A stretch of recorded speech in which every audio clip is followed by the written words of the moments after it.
最近呢，喺內地出現一單叫西安20蚊嘅麻辣燙事件喎。呢個事件喺內地全網嘈到最紅、爭議最大嘅單一字媒體風波，搞到滿城風雨，甚至喺內地有人要舉報呢單嘢。舉報嘅原因係刻意貶低中國女性，咁樣究竟係咩事呢？今日我就同大家講下呢單嘢。事情嘅起源呢，就係一個英國嘅博主同粉絲打賭要去中國旅遊，而且呢，要喺24小時之內成功攞低中國女仔。呢度嘅攞低意思呢，係要去酒店開房做嗰啲兒童不宜嘅嘢咯。呢個英國博主全程開播，完成任務先至攞打賞博流量嘅獎勵。首先我哋一齊嚟認識呢個英國博主。呢個英國博主佢嘅 YouTube channel 呢，就叫做格雷，好多人都會叫佢冒險嘅格雷。土生土長英格蘭本地人，佢喺英國本土本身只係從事一份普通低收入嘅職業，收入平平，根本唔算有穩定體面嘅工作，可以講就係打工仔一個。之後先轉做全職嘅海外自媒體揾食，靠拍片為生。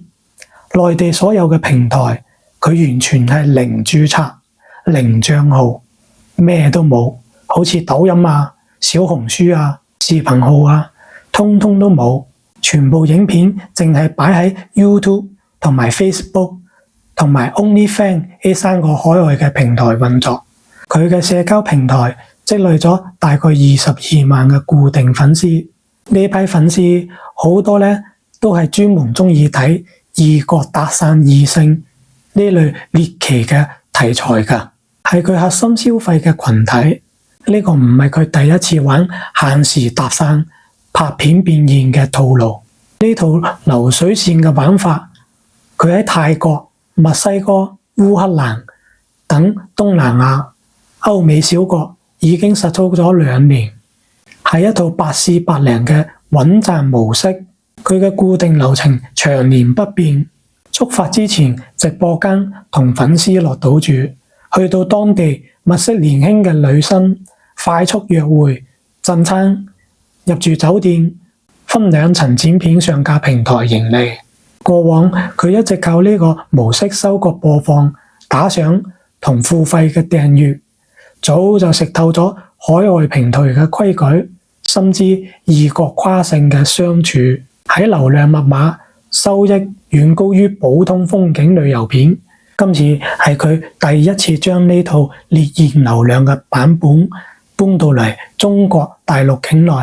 到目前為止，內地淨係得西安呢一位女仔合作，冇批量特刪同內地女性拍片嘅情況。而且喺佢嘅 YouTube channel 裏邊顯示，西安呢位女仔出現喺佢嘅 YouTube 頻道足足有7部影片咁多，而且最新嘅1部電影都有出現，足足7部啊！之前其他國家嘅女仔大部分都只不過係出現1部影片，可見呢位英國嘅 YouTuber 對呢個中國女仔嘅厚愛，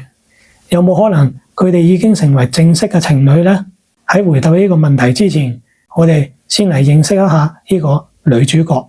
喺內地自媒體平台抖音，早就已經有網友爆料，女主角叫陳麗婷，亦都有網傳化名叫安娜。女主角喺英國 YouTuber 嘅影片入面，自己親口用英語講過，佢嘅祖籍係延安，由細到大都喺西安成長長大嘅。講到延安呢個城市呢，就有必要提下，延安屬於西安省，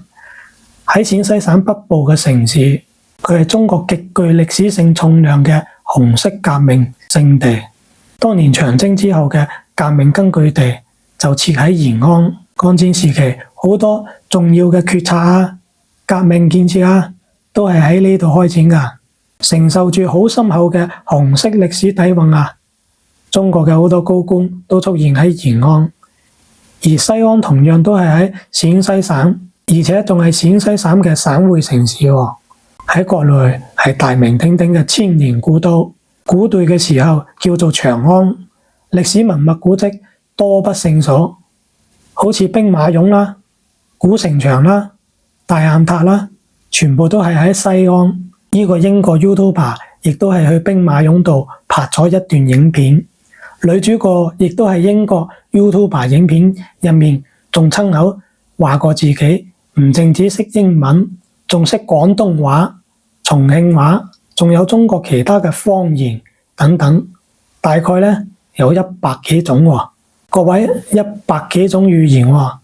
佢真係才女啊！網傳呢位女主角佢係雅思嘅英語老師，但係目前冇辦法分辨佢嘅真實性。不過呢位女英語老師咧，曾經喺2025年8月4號 Facebook 上面咧發過動態，佢話自己喺廣州擔任過英語老師，但係合同咧已經結束咗喎。雖然唔可以肯定呢位女老師佢係雅思嘅員工，不過咧可以認證呢位女老師係屬於私人學校嘅，因為咧喺內地公辦學校係有嚴格嘅網絡規定嘅，任何人都唔可以登錄外網嘅。而 Facebook 就屬於外網，公辦學校根本冇可能去外網招聘英語人才，但係喺內地私辦學校，特別係英語學校就冇咁嘅規定喎。而且好多私辦嘅英文學校都會上外網 Facebook 等等招聘英語人才咯。好，咁又講翻事件本身喎。喺今年嘅5月底，雷格佢未飛西安之前呢，已經喺 YouTube 嘅直播間同22萬嘅粉絲落咗死賭注。佢話落地西安24小時之內一定要識到中國女仔，一齊入酒店親密相處，全程手機開拍記錄。佢仲當眾放話，今次來就係想認證一下中國女仔係好容易追嘅，由一開始就將呢一場相遇當成流量嘅任務，唔係真心旅遊交友。不過無奈人哋西安呢位女英語老師咧就唔係咁諗啦，人哋對於呢位英國嘅博主滿意到不得了。落地西安之後，雷格坐咗火車去酒店 book 好房，跟住咧又使咗300蚊揾咗個旅遊地陪，係個男嘅，係個老嘢嚟嘅，不過英語都幾唔錯嘅，交流咧係完全冇問題嘅。個老嘢帶住雷格去睇兵馬俑喎。之後返酒店嘅時候，雷格自己話喺個街度撞到一個女嘅，而且英語咧都幾好嘅，加上又好有禮貌喎，而且個女嘅好主動加咗雷格嘅聯繫方式，所以雷格就將目標打喺呢個英語老師身上。為咗順利得手，雷格做咗前期嘅鋪墊，短短1-2個鐘，佢哋就通過通訊嘅方式一直傾偈，了解對方，等對方放低戒備，然後當晚雷格就約咗喺西安嘅一條叫回民街嘅地方見面。見面嘅時候，女老師係知道雷格拍緊影片嘅，不過女老師一啲戒心都冇，反而十分高興而且熱情咯，就好似平時我哋見到中意嘅人一樣咁熱情。見面相處不過1個鐘，佢哋就去咗街邊麻辣燙嘅小店食咗麻辣燙，啱啱食咗20蚊，就因為呢20蚊搞到個事件成為全網嘅標籤。各位，你哋諗下，大陸如果一個男嘅想追到一個女朋友，就一定要捨得使錢，咪話天價彩禮啊嗰啲啦。就算係大陸雙親約個女朋友出嚟食一餐飯，雖然唔係話5星級大酒店，但係起碼都要揾翻間似樣嘅餐廳，靜靜經經食翻餐飯先似樣啦，係咪？尤其是大陸嘅女仔，大部分都比較現實。如果唔係啊，大陸嘅女仔你想拖手都難啦，咪話想執翻劑啦，係咪先？但係依家大陸嘅網友睇到，原來一餐20蚊嘅麻辣燙都可以搞掂㗎喎，而且仲係女嘅埋單喎。你哋話啦，大陸嘅男仔會唔會俾呢件事衝擊咗佢哋嘅人生呢？我成日都喺大陸抖音查到好多男嘅為咗追個女朋友，一餐飯使咗成千蚊嘅都大有人在。咁而家發現原嚟20蚊嘅麻辣燙就可以搞掂一條女嘅喎，而且仲可以執返劑喎，俾我都會懷疑人生啦。而且呢20蚊仲係個女嘅自己埋單嘅喎。食完麻辣燙，雷格當晚就帶咗女英語老師去酒店開房。入到酒店，雷格就拍低同女英語老師搏嘢嘅畫面。女英語老師呢都唔知幾開放喎，唔知幾配合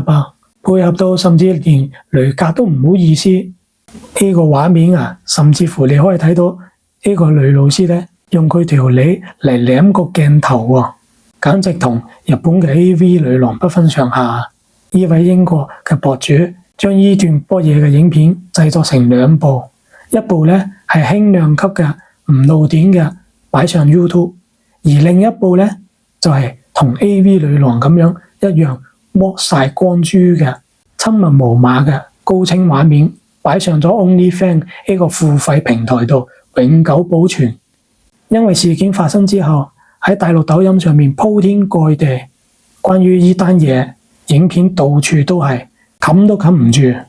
冇辦法之下，校方就發布炒咗呢位女英語老師魷魚嘅通告，理由係行為違背咗教師嘅師德規範，令學校帶嚟巨大嘅負面輿情衝擊。而中國嘅網民指責佢嘅防備心太低啦，行事輕浮，明知對方全程拍攝，仍然毫無底線嘅配合，親手俾外媒製造貶低物化中國女性嘅素材，損害國內女性整體口碑。而英國女老師經營多年，內地嘅英語教學抖音、小紅書、微博嘅大號全部都俾清空咗，長期運營嘅內容資產清零。不過 IG 同埋 Facebook 目前依然可以睇到佢嘅動態。講真啦，其實我覺得呢位女老師追求自己中意嘅人，同自己中意嘅人做中意嘅事，亦都係無可厚非嘅。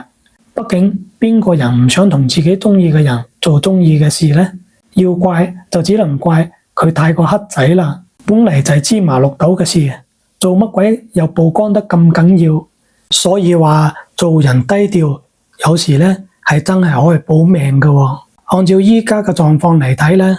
短期內佢應該喺大陸都冇可能再做英語老師㗎啦，因為冇學校敢收咯。呢種情況，我覺得呢位老師真係有啲麻煩咯。你哋諗下，本嚟佢就係靠做英語老師先至有收入嘅，但係依家冇咗份工不特止，仲要俾人哋封殺，其他學校又唔敢要你，加上英國呢位白人博主又唔知道係咪真係想同佢認真交往嘅，可能短期內會好鍾意你，會喺經濟上提供幫助。或者短期內會養佢咯，但係長期呢，如果人哋遇到比呢位女英語教師更加靚，而且更加熱情，